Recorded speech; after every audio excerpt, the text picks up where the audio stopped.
Sergio, gracias por atendernos. ¿Cómo estás?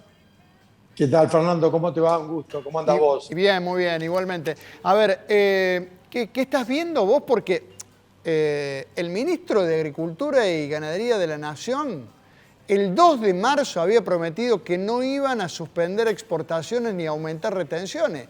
Y hoy está pasando por lo menos la mitad de lo contrario que prometió.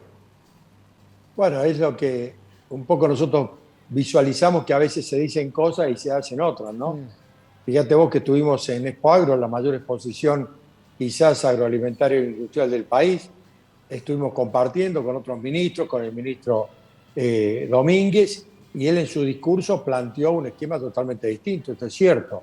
Por eso que me parece que acá lo importante es ser coherente con las decisiones que uno va tomando. Es cierto que a lo mejor a él le exceden este tipo de decisiones, pero es parte de un mismo gobierno.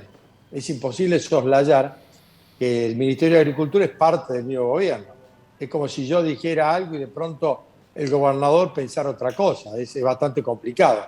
Lo concreto es que en un clima de mucha incertidumbre, de mucha adversidad, este tipo de medidas, obviamente que van en un sentido contrario, no suenan bien, porque tal cual nosotros lo venimos planteando, y lo ha dicho el gobernador anoche, que coincide también con lo que ha manifestado el gobernador Perotti, este tipo de decisiones de restringir la exportación y de aumentar retenciones, obviamente que van en un sentido contrario a las cosas que el país necesita, que es mayor producción y mayor generación de recursos.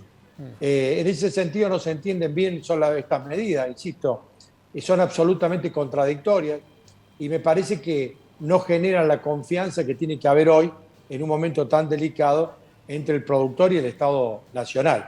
Por eso que nuevamente nosotros queremos ser muy enfáticos en rechazar absolutamente todo tipo de medidas que vayan por este camino, o sea, de restringir las exportaciones y de aumentar las retenciones. Al contrario, nosotros bregamos y lo venimos diciendo por eliminar las retenciones de manera gradual, a cuenta de ganancias. Ese es un proyecto que en los próximos días nuestros diputados de Hacemos por Córdoba lo vamos a presentar y ojalá que ahora que hay mucho consenso en este sentido, porque escuchamos a muchos diputados, senadores de la oposición y otros ministros de provincias productoras estar de acuerdo con esto.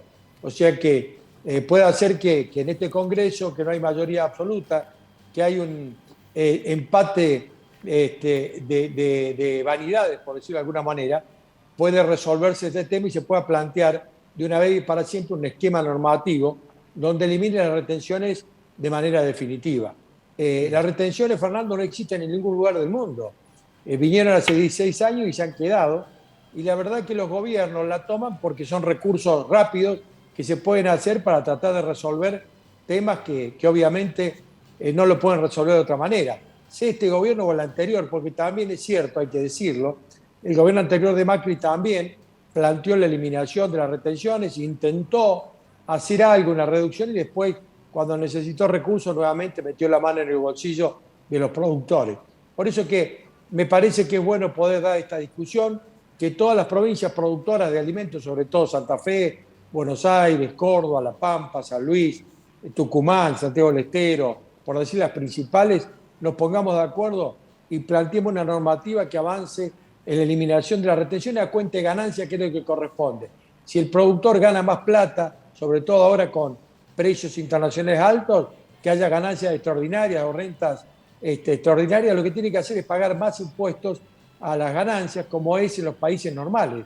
En todo el mundo el que más gana, más paga. Y me parece que ese es el criterio que hay que fijarse con este esquema de retención.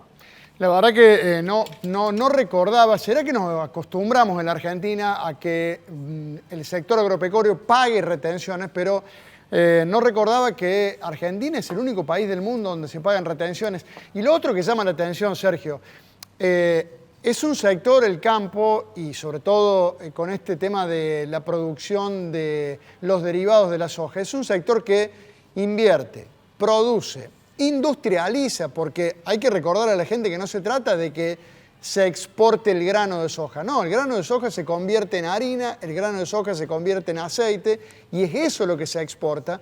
Se genera trabajo también y como si fuera poco entran dólares, que es lo que le hace falta a la Argentina, ¿no?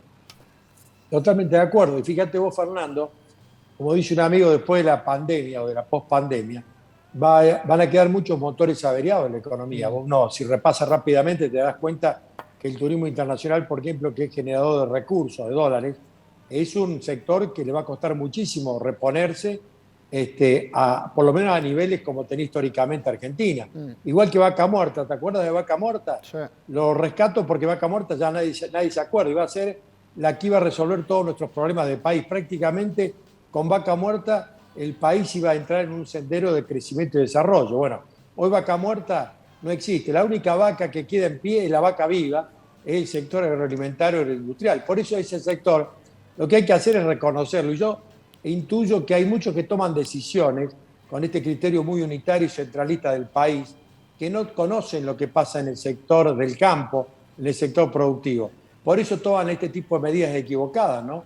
Y por el otro lado, ese sector, si uno lo conoce, lo va a proteger y sobre todo estimularlo.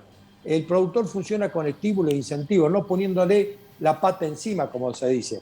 Nosotros podemos ir a una mayor producción, quizás a 200 millones de toneladas, que son el único motor en serio que va a quedar vivo para trabajar por el resto y generar los recursos que el país necesita. Por eso, todo este tipo de medidas, lo que genera, más allá de cuantificar qué monto significa, lo que genera es desconfianza.